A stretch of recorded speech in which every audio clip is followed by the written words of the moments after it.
နတ်သမီးလေးကအမှားလုံးမိလို့လူပြည်ကိုဆေလွတ်ခံလိုက်ရပါတယ်သူမကကောင်လေးတယောက်ရဲ့ရှစ်တက်မှာကြားရောက်လာခဲ့တယ်ကောင်လေးကအရန်ကြောက်လန့်သွားပြီးချက်ချင်းထွက်ပြေးခြင်းခဲ့ပေမဲ့သူမလုံးဝမလှုပ်ရှားတာကိုတွေ့လိုက်ရပါတယ်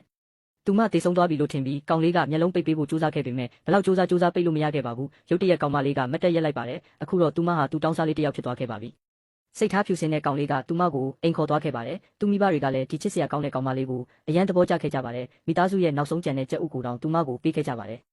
မထင်မှတ်ပဲကောင်မလေးကကြက်မတွေကိုကြက်ဥပိုဦးအောင်လုပ်ပေးနိုင်တယ်လို့ပြောခဲ့ပါတယ်သူမပြောလို့ပြီးတာနဲ့ကြက်ဥပုံကြီးတစ်ခုကကြက်ချန်ထဲကနေလိမ့်ထွက်လာခဲ့ပါတယ်အဲ့ဒါတွေကတောင်ငယ်လေးတစ်လုံးလိုစုပုံနေခဲ့ပါတယ်လူတိုင်းမြင်သက်သွားခဲ့ကြတယ်အဲ့ဒီအချိန်မှာပဲအကျွေးရှင်ကမိသားစုစီအကျွေးတောင်းဖို့ရောက်လာခဲ့ပါတယ်တကယ်တော့မိသားစုကအကျွေးဆက်ပြီးသားပါဒါပေမဲ့အကျွေးရှင်ကစာရွက်စာတမ်းအတူပြုလုပ်ပြီးသူတို့ကိုပတ်စံမဆက်ဘူးဆိုကအကွက်ဆင်ခဲ့ပါတယ်သူကသူတို့အိမ်ကိုအတင်းအကျပ်ဖြိုဖျက်ဖို့တောင်ကြိုးစားခဲ့ပါသေးတယ်ကောင်မလေးကအကျွေးအားလုံးကိုဆက်ပေးနိုင်တယ်လို့ပြောခဲ့ပါတယ်သူမကကောင်လေးကိုနွားချေးပုံတစ်ပုံယူလာခိုင်းခဲ့တယ်ပြီးတော့သူမကနွားချေးနဲ့အကျွေးရှင်ရဲ့မျက်လုံးတွေကိုပြစ်ပေါက်လိုက်ပါတယ်နွားချေးကရွှေပုံတစ်ပုံအဖြစ်ချက်ချင်းပြောင်းလဲသွားခဲ့ပါတယ်အကျွေးရှင်ကအရန်စိတ်လှုပ်ရှားသွားခဲ့တယ်နောက်တစ်စက္ကန့်မှာပဲရွှေတွေကနွားချေးအဖြစ်ပြန်ပြောင်းသွားခဲ့ပါတယ်အကျွေးရှင်ကချက်ချင်းအံထွက်ခဲ့ပါတယ်သူကဒေါသထွက်ပြီးလက်စားချေဖို့ပြင်ဆင်လိုက်ပါတယ်ဒါပေမဲ့ကောင်မလေးရဲ့မျက်လုံးထဲကအလင်းရောင်နဲ့တကိုးဆွမ်းအားကိုမြင်လိုက်ရတဲ့အခါသူအရန်ကြောက်လန့်သွားပြီးနောက်လက်ကထွက်ပြေးသွားခဲ့ပါတယ်